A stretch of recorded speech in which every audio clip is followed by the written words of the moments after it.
ang punot dulo ng lahat ay pillar content. Mm.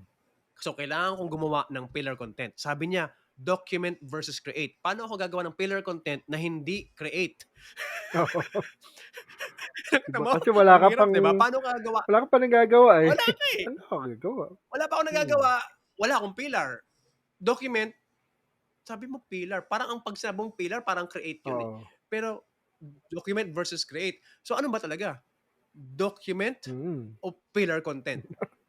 Di ba? Although puwede kang gumawa agad kung meron kang Oo. ma-document, dumocument ka na. Kung meron kang maka-create, create ka Mm. na. Kaso ang sa'kin nga is nag-create na ako, eh. Hmm. Nung nag-create ako, inabot ng 3 months. Oo. 1 minute per month, Mm. 'di ba? Oo.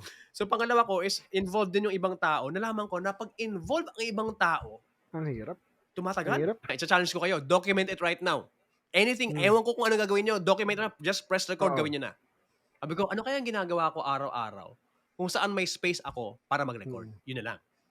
Okey, ano yung ginagawa ko araw-araw na may space ako sa pagre-record?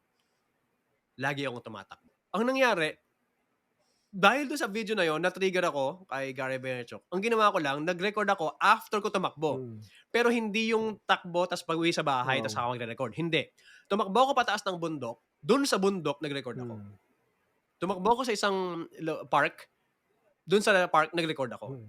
And then tumakbo ako pabalik. Mm. Alam mo? So parang, so sabi ko, okay, alam ko na. Iisipin ko yung sasabihin ko habang tumatakbo ako. Mm.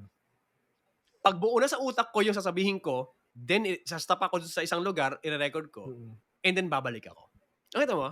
So technically, I'm just documenting my running. Mm. So isinama ko yung run. Mm. So meron akong video na nagba-bounce-bounce pa yung Oo. kasi nga tumatakbo ako. 'Di ba? So meron pa akong recording ng gano'n. And then after nun, na yung idea na pumasok sa utak ko, kasi meron akong gustong sabihin, hindi ko lang paano ko Oo. sasabihin, eh. So sinabi ko doon, kung anything financial education, yun yung nangyari before. Financial education yung ang utak ko nung Oo. time na yon. So anything financial education na makakatulong sa mga OFWs, ang sinabi ko, and then uwi. Mm. Bukas ulit, 125 times kong ginawa Mm. yon.